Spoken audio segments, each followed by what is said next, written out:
क्या हाल है मित्रों, साथियों, डब्बियों। अगली ਆਪਾਂ वीडियो बना रहे हैं। अपने जो पिछली वीडियो में अपन ने गिनती जो करी थी 1 से 10 तक करी थी, उसका अपन ने व्याख्यान कराया था। ये अगली वीडियो आपके लिए लेके आए हैं जी हम लोग। अगली जो अपनी गिनती थी मतलब 11 से 20 तक, वो हम एक बाय एक करके स्टेप बाय स्टेप आप लोगों को साझा करेंगे। जी हाँ, अगला है अपना, जी हाँ भक्तों, दोस्तों, अगले हैं हमारे 11वें मतलब 11 रुद्र अवतार हमारे भगवान के, जैसे कि हैं कपाली, पिंगल, भीम, विरूपाक्ष, विलोहित, शास्ता, अजपाद, अहिबुर्धन्य, शंभु, चंड और भव्य। ये हमारे 11 रुद्र अवतार हुए हैं हमारे भगवान के।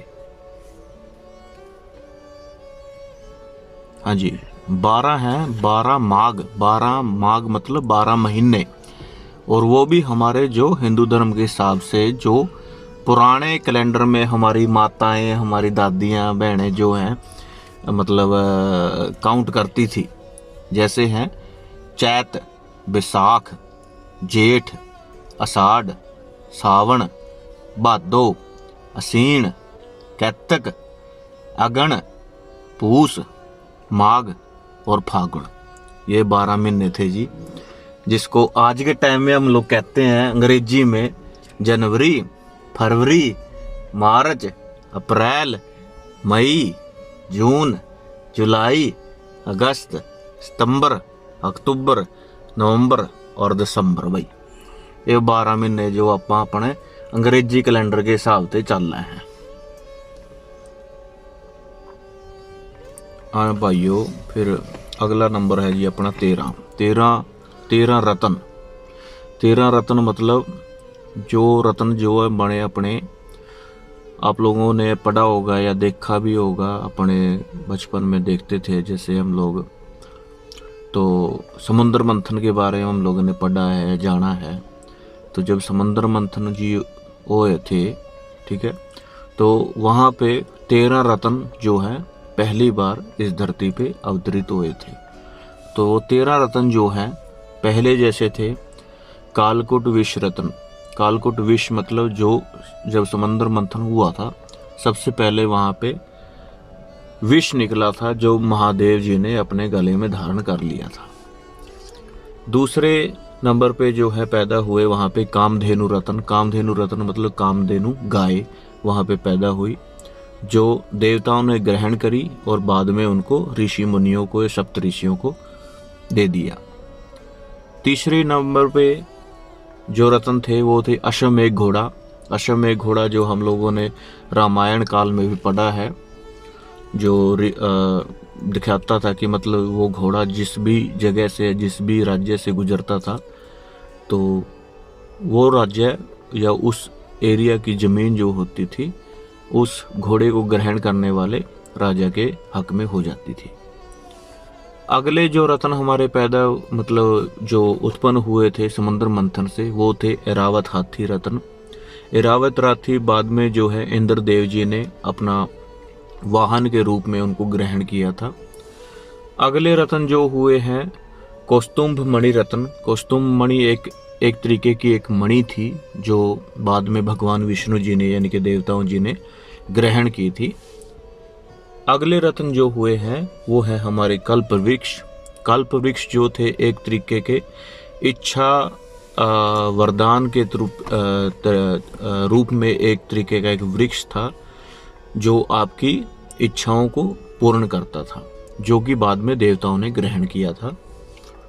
अगले नंबर पे जो रत्न जो समुद्र मंथन से निकले थे वो थे अप्सरा। अप्सरा जो एक देवताओं की काम वासना और स्वार्थ का मतलब पर्याय को प्रतीत करते हुए एक देवी थी, जो कि बाद में देवताओं ने उनको ग्रहण किया। उसके बाद आए माता लक्ष्मी जी रत्न, लक्ष्मी रत्न, जो कि भगवान विष्णु जी ने उनको अपनी पत्नी के रूप में ग्रहण किया। उसके बाद आए वारुणी देवी जी। वारुणी का मतलब होता है मदिरा। मदिरा जो कि राक्षसों ने या फिर दानव जाति ने उनको ग्रहण किया। उनके बाद आए चंद्रमा रतन। चंद्रमा रतन जो थे, जिनको बाद में महादेव जी ने अपने मस्तक पे ग्रहण किया। उसके बाद आते हैं पारिजात वृक्ष। पारिजात वृक्ष जो थे, जिनको देवताओं ने ग्रहण किया था, जो कि उनको किसी भी तरीके की जो हेजिटेशन कह सकते हैं या फिर थकावट कह सकते हैं, उनको दूर करने वाला एक तरीके का एक वृक्ष था, जो उनको अनलिमिटेड पावर देता था और जिसके बेस पे वो लंबे से लंबे युद्ध लड़ सकते थे।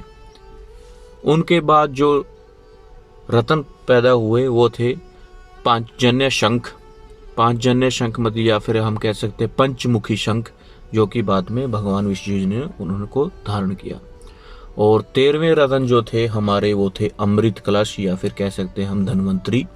भगवान धन्वंतरी जी अमृत कलश लेकर के उस समुद्र मंथन से पैदा हुए और अवतरित हुए, और बाद में वो उस अमृत को धीरे धीरे जैसा भी है जिस हिसाब से देवताओं को बांटा गया, जैसा कि हम लोगों ने पढ़ा हुआ है। तो ये था 13 रतन।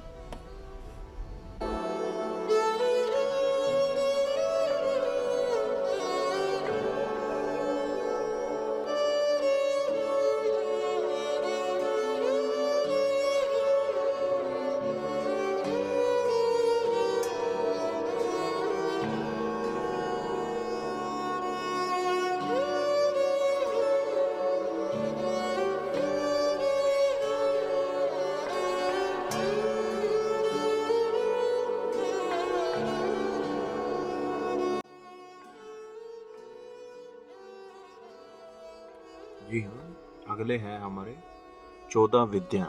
14 विद्याओं का वर्णन जो है हमारे धार्मिक ग्रंथों में हमको देखने को मिलता है। वो जैसे है कि शिक्षा, कल्प, व्याकरण, निरुक्त, छंद, नक्षत्र, वास्तु, आयुर्वेद, वेद, कर्मकांड, ज्योतिष, सामुद्रिक शास्त्र, हस्तरेखा शास्त्र और धनुर्विद्या शास्त्र। तो ये 14 टोटल विद्याएं हैं जो हमारे धार्मिक ग्रंथों में हमें जानने को मिलती है। जी हाँ, अगले हैं हमारी 15 तिथियां। 15 तिथियां हमारे धर्म ग्रंथ में बताई गई हैं, और जैसे कि हमारी माताएं दादियां भी हमें सुनाती होती थी बचपन में, जैसे कि वो काउंट करते थे डेज को 1 बाय 1। जैसे कि कहते हैं कि एकादशी, द्वादशी, त्रयोदशी, चतुर्थी, पंचम, छठ, सप्तम, अष्टम, नवमी, दसवीं, एकादशी, द्वादशी, त्रयोदशी, चतुर्थी और पूर्णिमा। या फिर अगर पूर्णिमा नहीं होता था तो मतलब आगे अमावस आती थी। तो 15 दिन इस तरीके से हमारी माताएं, हमारी दादियां, परदादियां गिनती थी, और यही हमारा यानी कि हिंदू शास्त्र के हिसाब से हमारा कैलेंडर होता था उस वक्त में। जी हाँ, अगले है अपना 16 श्राद्ध। 16 श्राद्ध हम लोग जैसे बचपन से ही ये सब करते आए हैं।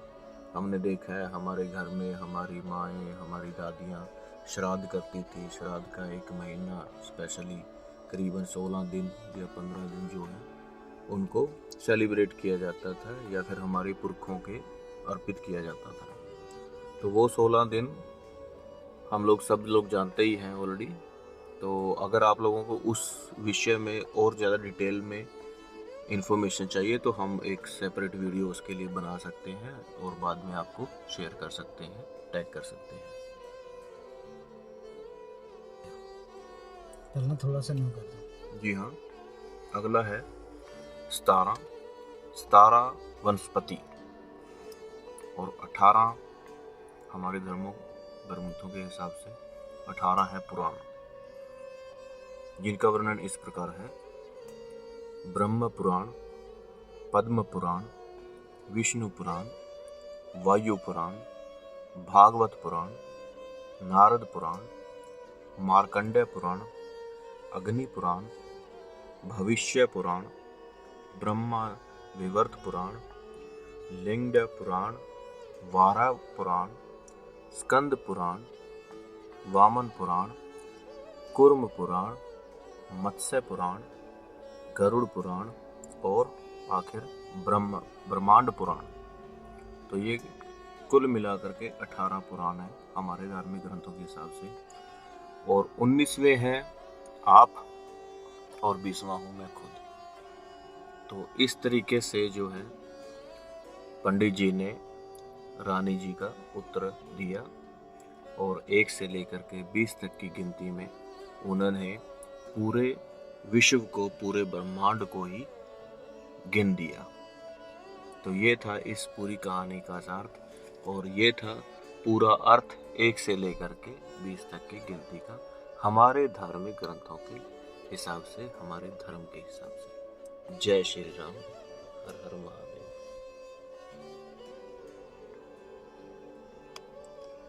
जी हाँ, तो इस तरीके से जो है पंडित जी ने रानी जी से पूछे हुए सवाल का जवाब दिया, और 1 से लेकर के 20 तक की गिनती में उन्होंने पूरे ब्रह्मांड, पूरे विश्व को गिना दिया।